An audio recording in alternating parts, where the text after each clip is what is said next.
Hey! You're in there, right? Where are you? Come out, please! Ah. It's you, isn't it? You've grown up so much. I've finally found you. I'm your real mom. Who's this old lady? Looks like you've grown up healthy. That's great. Hey, Mike. Why show up now after all this time? I heard you landed a job at a big corporation. Makes me so proud. I'm sorry for leaving you alone all these years. We just didn't have the financial means to raise you. I'm truly sorry. You're old enough to earn your own living now.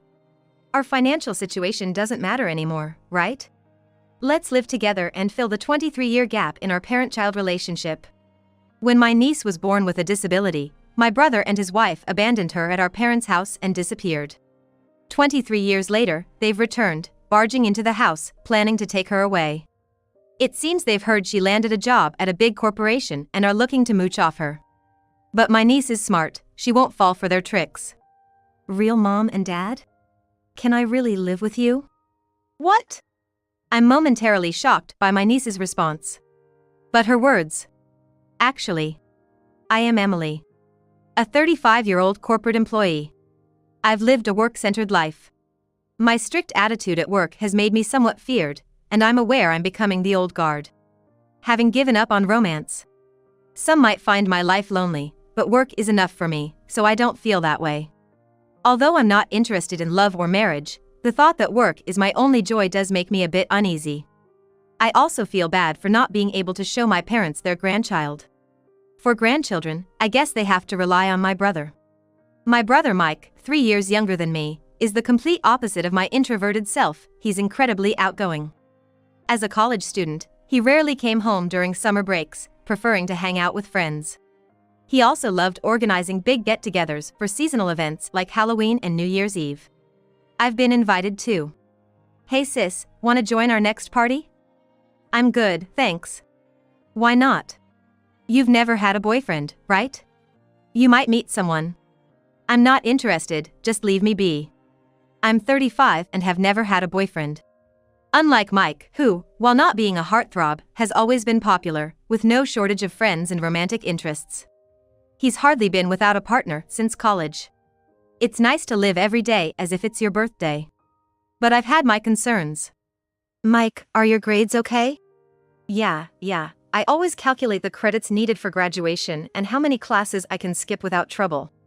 Sounds like you're always on the edge of failing. Shouldn't you study more seriously? What are you even doing in college? As long as I graduate, it's all good, right? You should try having some fun instead of just studying. You're the one who plays too much. Even when we talk, his phone is constantly buzzing with messages and social media notifications. A stark contrast to mine, which barely receives anything but app notifications. He's what you'd call living the life. But to me, it seemed like he was just postponing his problems. After graduating, Mike got a job and moved out. As I had done earlier. Our parents were left alone at home. I remember calling my mom the day Mike left. Mike moved out today, didn't he? Yes, now we're finally done with parenting. It feels like we've accomplished something. She said with a mix of satisfaction and a tinge of sadness. Since then, I've made a point to regularly contact our parents. Living only an hour's drive from our family home, I tried to visit as often as possible. Every time I returned home, our parents were visibly happy, seemingly missing us. But it seemed I was the only one keeping in touch. I wonder what Mike's up to these days. He lives a bit far, so it's not easy for him to come home, right? But he could at least call, couldn't he? Don't boys usually behave like that? Mom sighed softly. She was clearly worried about him. I shared her concern, wondering if Mike was still living with a student mindset. When I got back home, I decided to call Mike for the first time in a while. Hello? Sis, what's up? I know you can't come home often, but you haven't been in touch with Mom at all, have you? She's worried about you. Always so serious, huh? Okay. Tell her I'm doing fine. Tell her yourself. And you're working properly, right? Yeah, I am. Just doing what I'm told, so it's a breeze. There you go again with that careless attitude. Work is different from college, you know. Okay, I get it. Mike sounded increasingly disinterested, his tone dropping and his responses getting shorter. He still considered me too serious, and it seemed he hadn't changed much either. Worried about him, I decided to call him regularly, just like I did with our parents. It might be nosy, but I can't help worrying about family. I started calling Mike regularly and updating Mom about his situation. It seemed to bring her some peace of mind, as her voice sounded brighter when I told her about Mike's circumstances. However, Mike gradually stopped answering my calls and eventually stopped altogether. It's been 5 years now with no contact, and he hasn't shown his face at home. Mike's 32 now, huh? I wonder if he's still working at the same company? Maybe he's changed jobs and moved? One day, while quietly eating dinner alone at home, I suddenly found myself thinking about Mike. Little did I know that this was a premonition of things to come. As I ate dinner with the TV sound as my background music, my phone rang. The only calls I usually get are app notifications or from Mom. I paused my dinner to answer Mom's call. Hello, what's up? I got a call from Mike. Mom sounded excited, almost breathless. I figured she must be thrilled to hear from Mike after 5 years, but it seemed there was more to her joy. Mike's coming home. Huh, that's unusual. Did something happen? He's having a baby. Really? I was genuinely surprised. A baby for Mike, of all people. Mike isn't married, so it's a case of a baby coming before marriage. Shotgun weddings aren't uncommon, and neither I nor our parents have the old-fashioned mindset that marriage must come first. In fact, Mom and I both laughed, finding it so typical of Mike that his first contact in 5 years was to announce a baby. When's he coming? Next month. I'll come home too then. I'd like to meet Mike's fiancée. I decided to go back to our family home to celebrate with Mike. Imagining my brother as a responsible adult, I found my appetite returning as I resumed my dinner. But the reality of Mike's situation was far different from what I had imagined. Hey! Dad. Mom. Can we stay here at this house? What? Mike's fiancée, Christy, stood there, her hands on her visibly pregnant belly, looking down uncomfortably. The day Mike returned, Mom and I welcomed him and Christy at the door. After brief greetings, we led them to the living room where Dad was. Mike, about to share news of the pregnancy and marriage, sat before us with a somber expression. An uneasy silence filled the air, preventing anyone from speaking first. Then, in a thin voice, Mike broke the silence, expressing his wish to return home. What do you mean? Well, I haven't been able to hold down a job.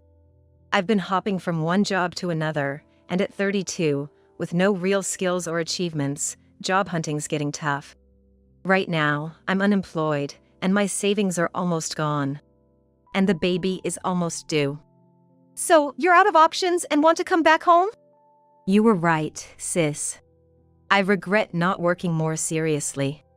I know it's too late for regrets. But seeing Christy's belly grow, I realized I need to step up. Please, let us stay here until after the baby is born. I know it's rude to ask to stay the first time I visit. But we have nowhere else to go. Please, can we stay? Mike and Christy both had their faces flushed red, their eyes brimming with tears. Though Mike's predicament was a result of his own doing, he must have reflected on his actions and struggled up to this point. Looking at our parents, I could tell they were resigned to accepting Mike and Christy. They probably wanted to give Mike a chance to recover from his mistakes, but more so, they couldn't bear the thought of their first grandchild facing hardships. You can stay in this house, but in return, Mike, you need to find a job. Thank you. I'll work hard. With Dad's permission, Mike and Christy started living in our family home. They had planned to register their marriage after the baby was born, but since Christy was moving in, they decided to get married sooner as a form of commitment. Now, Mike and Christy were officially husband and wife.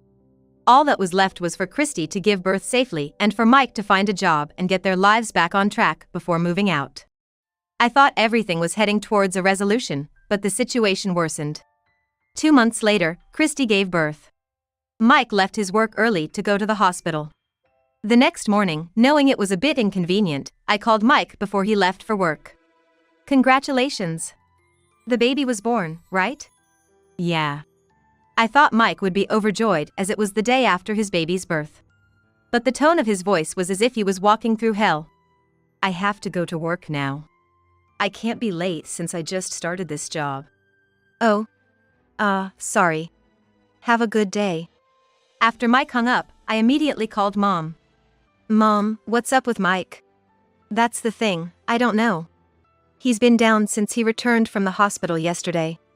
He won't answer any of my questions. It was clear that something had happened to Mike. Given his condition, Mom and I decided it was best to leave him alone until he was ready to talk, and for now, just celebrate Christy's childbirth.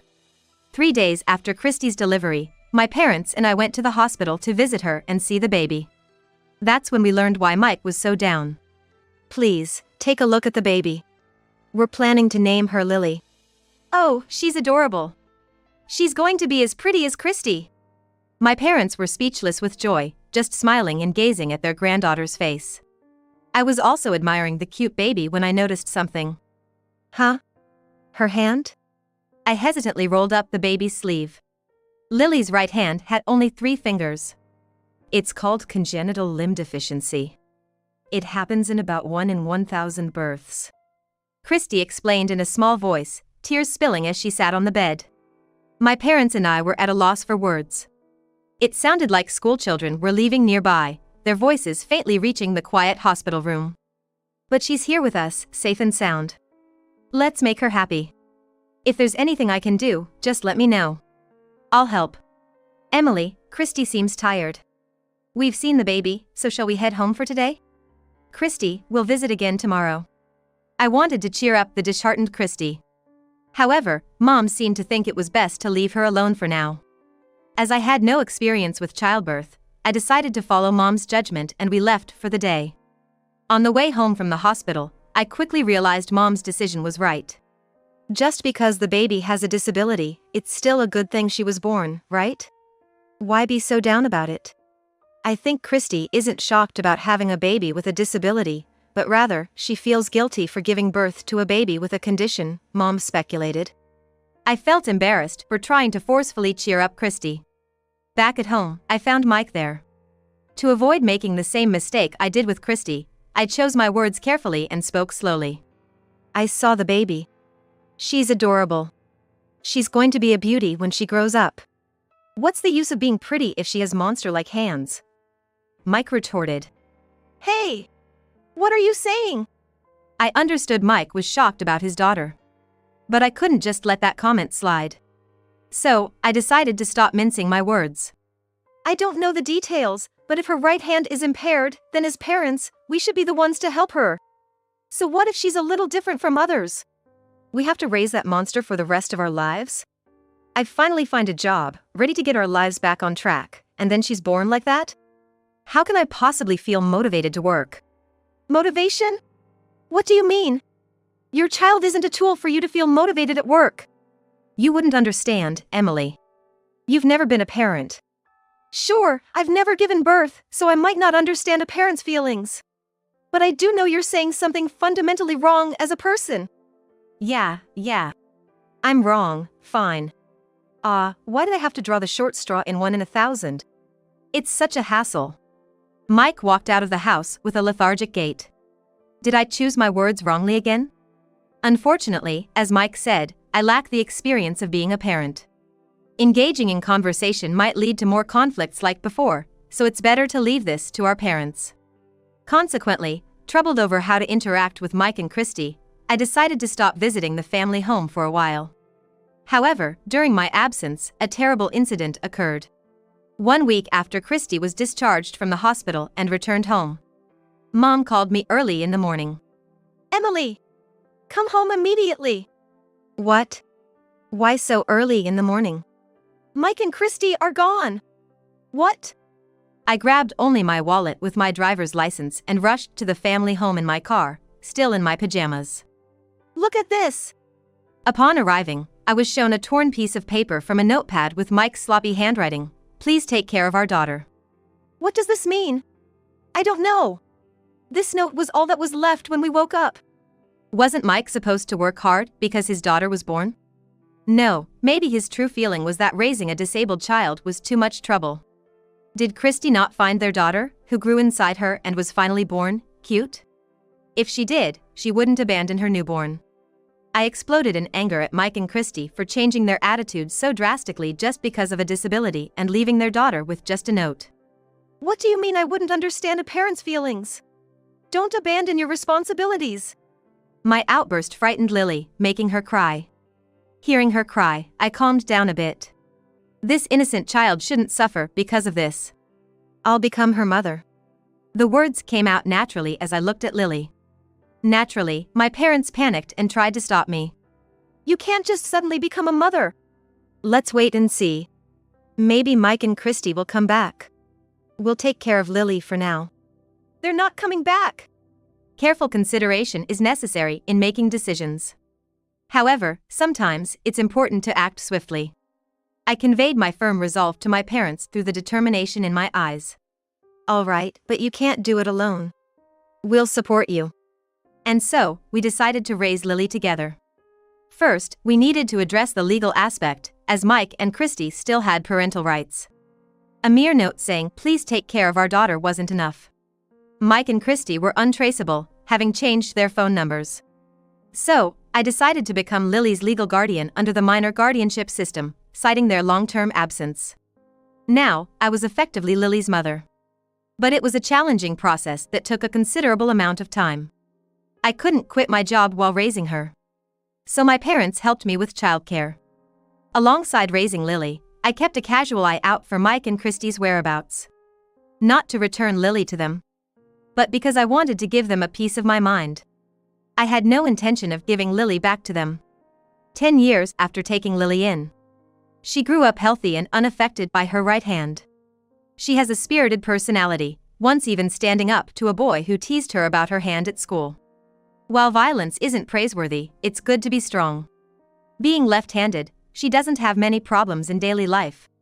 Just minor inconveniences like struggling to open small snack bags or not being able to hold utensils with her right hand. Now that Lily is 10, it's time to seriously consider certain things. When should we tell Lily about Mike and them? Isn't 10 years old too soon? Maybe it would be better before she starts working? I still haven't told my daughter that I am not her biological mother. Although I consider her as my own, being called mom can sometimes be painful since I haven't disclosed the truth. 10 more years have passed, and my daughter is now a 20-year-old college student. Our lives have also undergone significant changes. Mom, thank you for all your help. I'll take care of the rest. Standing in front of the grave, I joined my hands and expressed my future determination to my mother. My father had already passed away 3 years ago. Even though my parents are gone, there's something I decided 10 years ago that I must do. Lily, come here for a second. What's up? One night, I called my daughter to the living room and had her sit down in front of me. I had decided with my parents to tell her about Mike and his wife before she became an adult working. As her job hunting was about to begin, I chose to tell her the truth. The thought of her reaction to learning that I am not her birth mother made me suddenly tense up, my breathing became erratic, and I couldn't find the words to start. Seeing me so unusually tense, Lily looked at me with concern. Once I had come this far, I couldn't just say nothing, so I braced myself. Lily, you are actually my brother's child. What? What do you mean? My words left Lily visibly shaken and she seemed to react with a half laugh, not knowing how to process it. I explained to her the whole truth about how I took her in. The irresponsibility of Mike and his wife at work, their reaction when she was born, and how they left her with only a note. Hearing all this might make her feel sad. But I had to tell her. So, with a clenched fist and a strong heart, I continued. As I recounted everything, Lily's face gradually reddened. What? They're the worst. Instead, I'm thankful they left me behind and you raised me, Mom. Really? Oh, okay. Mom, why that face? I must have looked dumbfounded because Lily accepted the truth so easily. I had braced for her to be upset, but she wasn't, which took me by surprise. The happiness of her still calling me Mom despite knowing the truth came to me later. So, where are Mike and his wife now? I don't know. For the past 20 years, we haven't found Mike and his wife. They occasionally show up to other relatives or acquaintances. But they disappear without revealing their whereabouts, so we never really know where they are. But I'm not actively trying to find them, so it's okay if they remain unfound. 3 more years passed, and Lily graduated from college and started working. She didn't move out, though. I live in a suburb within commuting distance to the office. It's accessible by train to the business district. Lily also got a job at a company near where I work, so there's no need for her to leave home. You chose a company close by so you wouldn't have to move out, right? Yeah. It saves on rent, doesn't it? Choosing a job like that, are you sure it's okay? It's fine. Don't worry. Her casual way of handling important matters somewhat reminds me of my brother. I wonder if this kind of thing is related to blood. However, my daughter and my brother are vastly different in one crucial aspect. My daughter got a job at a large corporation. She seems even more capable at her job than I am, already entrenched in my workaholic ways. Not only is she academically gifted, but she also possesses quick decision-making skills and the ability to act promptly, which are extremely important in the working world. With the knowledge and skills she will acquire at the company, she'll be unstoppable. Unlike my brother, I have no worries about her in the social world. I hope she will thrive in her career. One morning, the doorbell rang unexpectedly early. I checked the monitor and was at a loss for words. On the monitor were a man and a woman who looked all too familiar, though far from neat in appearance and haggard. It took me a moment to recognize him, but the man was undoubtedly my brother. Unchanged even after 20 years. Recognizing him, I knew the woman beside him had to be his wife. Who is it? I don't know, but I'll go check. Not wanting Lily to meet Mike and his wife, I hurried to the door without responding to them through the intercom. Their sudden arrival left me wondering about their intentions. It wasn't a conversation for the doorstep. I planned to take them to a nearby park to talk. Opening the door without securing the chain, a mistake. The moment I opened the door, Mike forcefully pushed it open. Hey! Lily! You're there, right? Where are you? Come out, please! As they barged in uninvited, raising their voices loud enough for the neighbors to hear, they began searching for Lily. Ah. You're Lily, right? You've grown up. We finally met. I'm your real mom. Who's this old lady? You seem to have grown up well. That's good. When Mike and his wife entered the living room, they found Lily having breakfast. Surprised by the sudden intrusion of strangers, she became defensive and her tone harsh. I followed them into the living room shortly after. Hey, Mike! What are you doing here now? Hearing me call out Mike's name, Lily looked startled. Being sharp, she seemed to realize these were the people I had talked about, her biological parents. I heard you landed a job at a big corporation.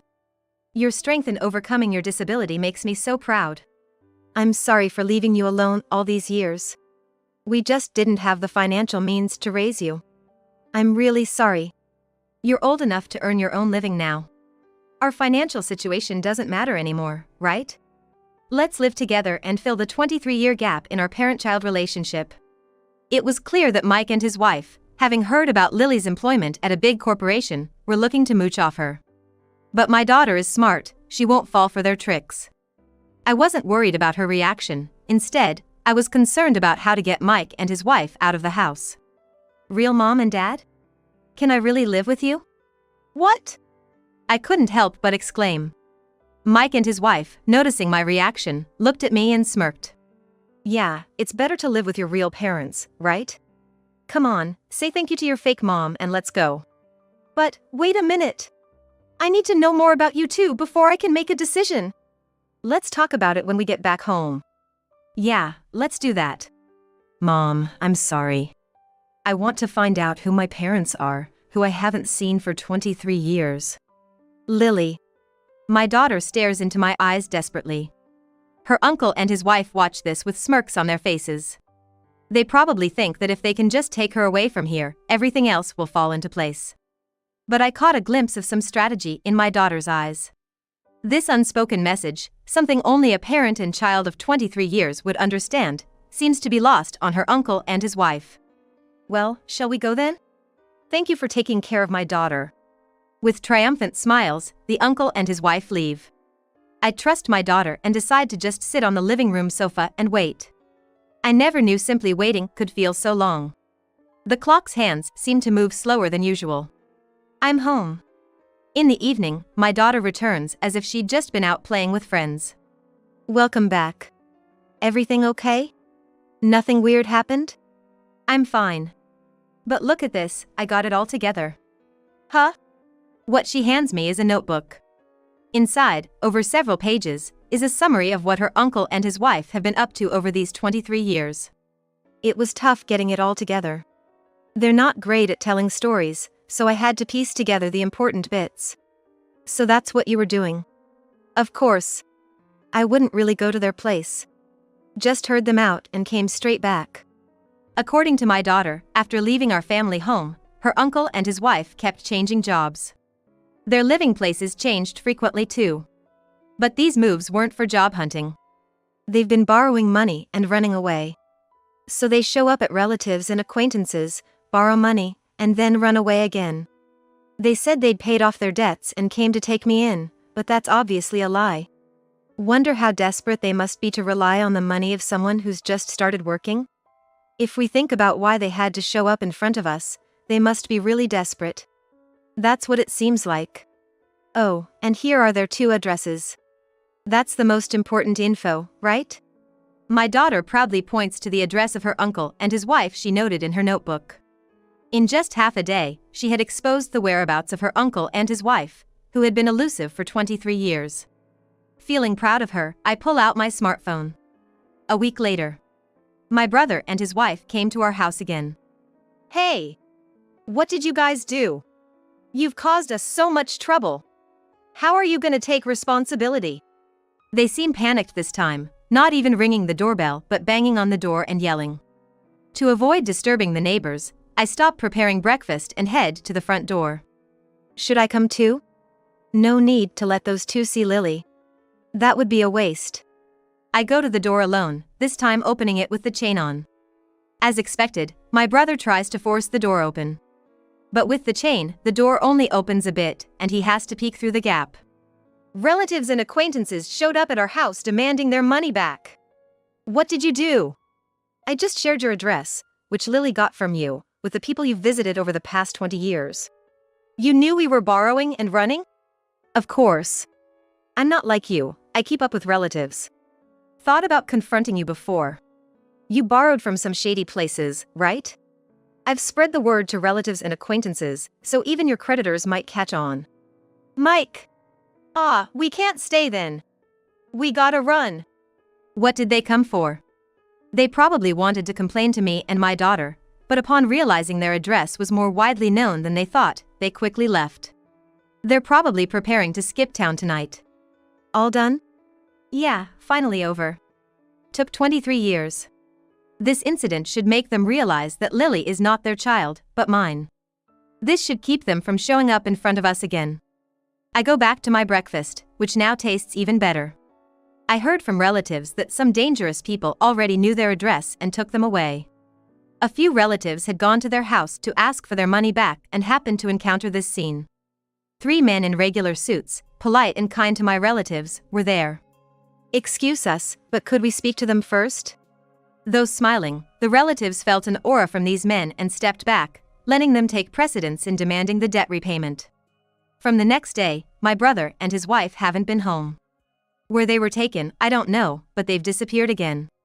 I hope they're somewhere working honestly. My daughter and I continue our lives unchanged, both doing well in our jobs. Next weekend, we plan to visit our parents and report about my brother and his wife.